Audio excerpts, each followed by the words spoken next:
नमस्कार। दोपहर समाचार में आपका स्वागत है।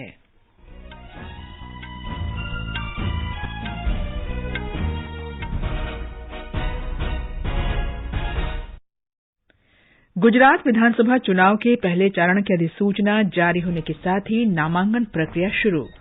हिमाचल प्रदेश में चुनाव प्रचार तेज हुआ। निर्वाचन आयोग ने 5 राज्यों में विधानसभा उपचुनाव और उत्तर प्रदेश में मैनपुरी लोकसभा सीट के चुनाव कार्यक्रम की घोषणा की। भारत ने संयुक्त राष्ट्र सुरक्षा परिषद में कहा, परमाणु और मिसाइल प्रौद्योगिकी का प्रसार चिंता का विषय। अम्मान में एशियाई मुक्केबाजी चैंपियनशिप के क्वार्टर फाइनल में आज लवलीना बोरगोहाई सहित 7 भारतीय मुक्केबाज अपनी अपनी चुनौती रखेंगे। और सिडनी में T20 क्रिकेट विश्व कप में इंग्लैंड और श्रीलंका का मुकाबला जारी।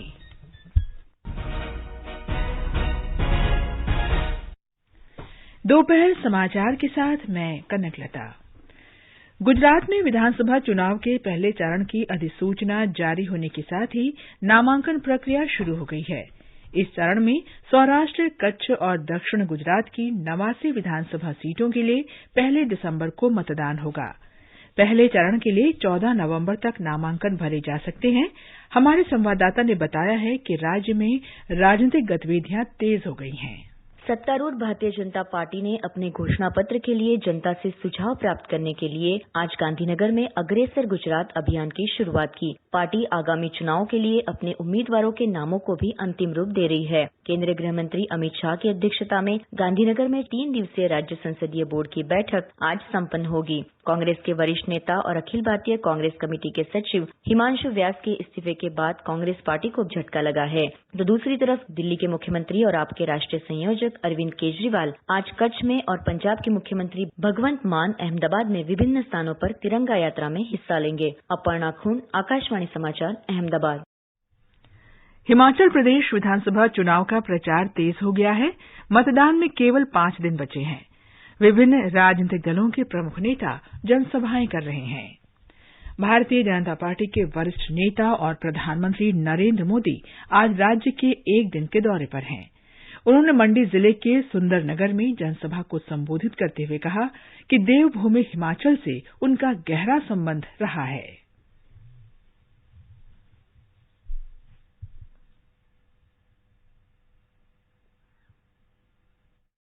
पहले भी बहुत बार आना होता था। मैंने नीहरी की चढ़ाई भी चढ़ी है और सराय, कुल्लू, किन्नौर, चंबा और कांगड़ा के दुर्गम क्षेत्र भी पैदल नापे हैं। इतनी सुंदर बीबीएमबी झील, उसे कोई कैसे भूल सकता है। श्री मोदी ने कहा कि हिमाचल में विकास के लिए स्थिर सरकार और डबल इंजन सरकार जरूरी है। उन्होंने कहा कि आने वाला समय राज्य के लिए बहुत महत्वपूर्ण साबित होगा। इस बार का चुनाव राज्य के अगले 25 वर्ष की विकास यात्रा तय करेगा। प्रधानमंत्री ने कहा कि भारतीय जनता पार्टी ने विकास को पहली प्राथमिकता दी है और इस बार राज्य के लोगों ने पार्टी को फिर से सत्ता में लाने का संकल्प लिया है। प्रधानमंत्री इसके बाद सोलन जिले में चुनावी सभा को संबोधित करेंगे। देश के पहले मतदाता 106 वर्ष के मास्टर श्याम शरण नेगी का आज सवेरे लंबी बीमारी के बाद निधन हो गया। वे हिमाचल प्रदेश के किन्नौर में कालपा के निवासी थे। श्री नेगी का अंतिम संस्कार जिला प्रशासन द्वारा पूरे सम्मान के साथ किया जाएगा। श्री नेगी ने हिमाचल प्रदेश विधानसभा चुनाव के लिए 3 दिन पहले डाक मतपत्र के माध्यम से अपने मताधिकार का उपयोग किया था। प्रधानमंत्री नरेंद्र मोदी ने उनके निधन पर गहरा दुख व्यक्त किया है और कहा है कि उन्होंने अपने जीवन में 30 से ज्यादा बार मतदान किया। 2 नवंबर को ही ये जो विधानसभा चुनाव हो रहे हैं, उसके लिए भी उन्होंने पोस्टल बैलेट के माध्यम से वोट दिया था। जाने से पहले भी उन्होंने मतदान करके अपना कर्तव्य निभाया। ये बात हर देशवासी को, खास करके मेरे युवा मतदाताओं को, हर नागरिक को सदा सर्वदा प्रेरित करती रहेगी। सूचना और प्रसारण मंत्री अनुराग सिंह ठाकुर ने श्याम शरण नेगी के निधन पर शोक व्यक्त किया है। मुख्यमंत्री जयराम ठाकुर ने उनके निधन पर दुख व्यक्त किया है। राज्य के मुख्य चुनाव अधिकारी मनीष गर्ग ने भी देश के पहले मतदाता के निधन पर गहरी संवेदना व्यक्त की है। हिमाचल प्रदेश विधानसभा चुनाव के लिए कांग्रेस ने आज अपना घोषणा पत्र कांग्रेस प्रतिज्ञा पत्र जारी किया। इस अवसर पर छत्तीसगढ़ के मुख्यमंत्री भूपेश बघेल, प्रदेश प्रभारी राजीव शुक्ला, प्रदेश अध्यक्ष प्रतिभा सिंह और घोषणा पत्र समिति के अध्यक्ष धनीराम शांडिल्य उपस्थित थे। घोषणा पत्र में पुरानी पेंशन योजना की बहाली और सरकार बनने के बाद पहली कैबिनेट बैठक में 1 लाख नौकरियां देने का फैसला लिया जाना शामिल है। निर्वाचन आयोग ने ओडिशा, राजस्थान, बिहार, उत्तर प्रदेश और छत्तीसगढ़ विधानसभा उपचुनाव कार्यक्रम की घोषणा कर दी है। ओडिशा में पदमपुर, राजस्थान में सरदारशहर, बिहार में कुरहानी, छत्तीसगढ़ में भानुप्रतापपुर और उत्तर प्रदेश में रामपुर सीट के लिए 5 दिसंबर को मतदान होगा। उत्तर प्रदेश की मैनपुरी लोकसभा सीट के लिए भी इसी दिन मतदान होगा। ये सीट समाजवादी पार्टी के नेता मुलायम सिंह यादव के निधन के कारण खाली हुई है।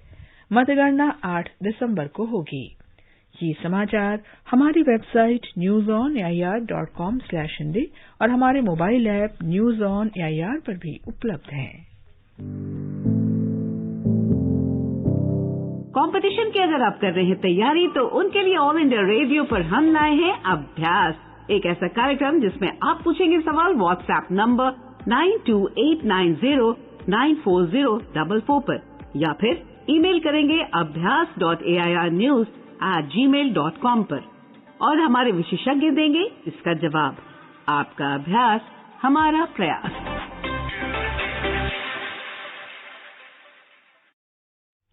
दोपहर समाचार में आपका फिर स्वागत है। प्रधानमंत्री नरेंद्र मोदी ने आज पंजाब के अमृतसर में डेरा राधा स्वामी प्रमुख बाबा गुरिंदर सिंह ढिल्लों से मुलाकात की। इससे पहले प्रधानमंत्री ने एक ट्वीट में श्री ढिल्लों के समाज कार्यों की सराहना करते हुए कहा कि राधा स्वामी सत्संग व्यास अनेक सामुदायिक सेवा प्रयासों में अग्रणी है। केंद्रीय आवासन और शहरी मामलों के मंत्री हरदीप सिंह पुरी ने आज नए संसद भवन के निर्माण कार्य की समीक्षा की। एक ट्वीट में उन्होंने बताया कि काम तेजी से हो रहा है। श्री पुरी ने कहा कि भारत की प्राचीन सांस्कृतिक विरासत से प्रेरित वास्तुशिल्प के साथ ये अत्याधुनिक भवन है। वाणिज्य और उद्योग मंत्री पीयूष गोयल ने भारत और किर्गिस्तान के बीच द्विपक्षीय व्यापार और सांस्कृतिक संबंध बढ़ाने का आह्वान किया है। श्री गोयल ने कल व्यापार भारत किर्गिस्तान सरकारी आयोग को वर्चुअल माध्यम से संबोधित करते हुए कहा कि दोनों देशों के बीच आपसी व्यापार बढ़ाने की अपार संभावनाएं हैं। रक्षा मंत्रालय ने 10 साल की सेवा करने वाले जूनियर कमीशन अधिकारियों को आनुपातिक पेंशन का लाभ दिया है। ये लाभ सार्वजनिक क्षेत्र के उपक्रमों में स्थायी रूप से नियुक्त अधिकारियों को मिलेगा। रक्षा मंत्री राजनाथ सिंह ने इस संबंध में पूर्व सैनिक विभाग के प्रस्ताव को स्वीकृति दी है। वित्त मंत्री निर्मला सीतारामन केरल के एक दिन के दौरे पर तिरुवनंतपुरम पहुंच गई हैं। वे दोपहर बाद तिरुवनंतपुरम के पास पल्लिचल में Balrampur handloom producer company limited और सामान्य सुविधा केंद्र का उद्घाटन करेंगी। इस कंपनी की स्थापना बलरामपुरम में विपणन अवसरों का पता लगाकर हथकरघा क्षेत्र को बढ़ावा देने के उद्देश्य से की गई है। वित्त मंत्री आज शाम भारतीय विचार केंद्र द्वारा आयोजित कार्यक्रम में पी परमेश्वरन स्मारक व्याख्यान देंगी। भारतीय जनता पार्टी ने मुख्यमंत्री अरविंद केजरीवाल के नेतृत्व में दिल्ली सरकार पर सरकारी पैसे की हेराफेरी का आरोप लगाया है। भाजपा सांसद मनोज तिवारी और प्रवक्ता संबित पात्रा ने कल नई दिल्ली में संवाददाता सम्मेलन में कहा कि दिल्ली सरकार ने निर्माण श्रमिकों के नाम पर अनेक लोगों का फर्जी पंजीकरण कराया है और उनके लिए आवंटित धनराशि का उपयोग पार्टी कार्यों में किया है। ये समाचार आकाशवाणी से प्रसारित किए जा रहे हैं। ताजा समाचार जानने के लिए आप हमारे Twitter handle @AIR News Hindi को फॉलो कर सकते हैं। ये आकाशवाणी है। भारत ने कोरियाई प्रायद्वीप में शांति और सुरक्षा के लिए परमाणु निरस्त्रीकरण पर बल दिया है। संयुक्त राष्ट्र में भारत के स्थायी प्रतिनिधि रुचिरा कंबोज ने सुरक्षा परिषद को संबोधित करते हुए कहा कि भारत सामूहिक हित में कोरियाई प्रायद्वीप में शांति और सुरक्षा चाहता है और संवाद तथा राजनयिक माध्यमों से संबंधित मुद्दों के समाधान के पक्ष में है। India calls for full implementation of relevant UN Security Council resolutions relating to the DPRK. At the same time, we would like to reiterate the importance of addressing the proliferation of nuclear and missile technologies related to DPRK in our region. Proliferation of nuclear and missile technologies is a matter of concern, and they have an adverse impact on peace and security in the region, including in India. संयुक्त राष्ट्र में भारत के स्थायी प्रतिनिधि ने पाकिस्तान के परमाणु प्रसार की आलोचना की और इसे चिंता का विषय बताया। उन्होंने उत्तर कोरिया के परमाणु और मिसाइल प्रौद्योगिकी के प्रसार पर भी चिंता व्यक्त की। सेना कमांडरों का 5 दिन का सम्मेलन सोमवार से नई दिल्ली में होगा। इसमें भारतीय सेना के लिए मौजूदा तथा उभरते सुरक्षा और प्रशासनिक पहलुओं और भावी रणनीतियों पर विचार किया जाएगा। ये उच्च स्तरीय अर्धवार्षिक आयोजन भारतीय सेना के लिए महत्वपूर्ण नीतिगत फैसले लेने और विचार विमर्श के लिए एक संस्थागत मंच है। रक्षा मंत्री राजनाथ सिंह बृहस्पतिवार 10 नवंबर को सम्मेलन को संबोधित करेंगे। प्रमुख रक्षा अध्यक्ष और नौसेना तथा वायुसेना के प्रमुख भी सम्मेलन को संबोधित करेंगे। प्रधानमंत्री नरेंद्र मोदी ने पर्यावरण हितैषी और सतत विकास में लगे सभी लोगों की सराहना की है। सीमा सड़क संगठन के एक ट्वीट के जवाब में उन्होंने कहा कि इससे बुनियादी ढांचा निर्माण और चक्रीय अर्थव्यवस्था दोनों को बढ़ावा मिलेगा। प्रधानमंत्री ने देश के नागरिकों से सीमा दर्शन के अंतर्गत नाडा बेट और अन्य सीमा क्षेत्रों का दौरा करने का आग्रह किया है। श्री मोदी ने यह भी कहा कि इससे सीमावर्ती क्षेत्रों में रहने वाले लोगों के जज्बे की प्रशंसा का अवसर मिलता है। राष्ट्रपति द्रौपदी मुर्मू ने सिक्किम की 2 दिन की यात्रा के अंतिम दिन आज नामची जिले के प्रसिद्ध चारधाम मंदिर के दर्शन किए। उन्होंने मंदिर परिसर में विभिन्न स्व सहायता समूहों और महिला उद्यमियों द्वारा लगाए गए स्टॉल का भी दौरा किया। राष्ट्रपति ने कल सिक्किम की राजधानी गंगटोक में स्वास्थ्य, शिक्षा, सड़क, बुनियादी ढांचे और पर्यटन क्षेत्रों में केंद्र और राज्य सरकार की कई परियोजनाओं का शुभारंभ किया। प्रधानमंत्री नरेंद्र मोदी ने निवेशक दीदी पहल के तहत श्रीनगर, जम्मू और कश्मीर की डल झील में भारत का पहला अस्थायी वित्तीय साक्षरता शिविर आयोजित करने के लिए इंडिया पोस्ट पेमेंट्स बैंक की सराहना की है। इंडिया पोस्ट पेमेंट्स बैंक के एक ट्वीट के जवाब में प्रधानमंत्री ने कहा कि यह अद्भुत पहल महिला सशक्तिकरण को और आगे बढ़ाएगी। सिडनी में आईसीसी टी20 क्रिकेट विश्व कप में आज इंग्लैंड का सामना श्रीलंका से हो रहा है। श्रीलंका ने टॉस जीतकर बल्लेबाजी का फैसला किया। ताजा समाचार मिलने तक श्रीलंका ने 12वें ओवर में 3 विकेट पर 87 रन बना लिए थे।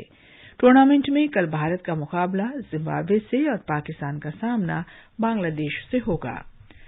जॉर्डन के अम्मान में एशियाई मुक्केबाजी चैंपियनशिप के क्वार्टर फाइनल में आज लवलीना बोरगोहाई सहित 7 भारतीय मुक्केबाज अपनी अपनी चुनौती रखेंगे। प्रमुख मुक्केबाजों में शिव थापा, सचिन और अमित कुमार शामिल हैं, जिन्होंने कल प्री क्वार्टर फाइनल में अपने प्रतिद्वंदियों को हराकर क्वार्टर फाइनल में जगह बनाई। किदाम्बी श्रीकांत जर्मनी में हाइलो ओपन बैडमिंटन टूर्नामेंट के सेमीफाइनल में पहुंच गए हैं। महिला डबल्स में भारत की त्रिशा जॉली और गायत्री गोपीचंद की जोड़ी भी सेमीफाइनल में पहुंच गई। अंत में मुख्य समाचार एक बार फिर। गुजरात विधानसभा चुनाव के पहले चरण की अधिसूचना जारी होने के साथ ही नामांकन प्रक्रिया शुरू। हिमाचल प्रदेश में चुनाव प्रचार तेज हुआ। निर्वाचन आयोग ने 5 राज्यों में विधानसभा उपचुनाव और उत्तर प्रदेश में मैनपुरी लोकसभा सीट की चुनाव कार्यक्रम की घोषणा की। भारत ने संयुक्त राष्ट्र सुरक्षा परिषद में कहा, परमाणु और मिसाइल प्रौद्योगिकी का प्रसार चिंता का विषय। अम्मान में एशियाई मुक्केबाजी चैंपियनशिप के क्वार्टर फाइनल में आज लवलीना बोरगोहाई सहित 7 भारतीय मुक्केबाज अपनी अपनी चुनौती रखेंगे और सिडनी में टी20 क्रिकेट विश्व कप में इंग्लैंड और श्रीलंका का मुकाबला जारी।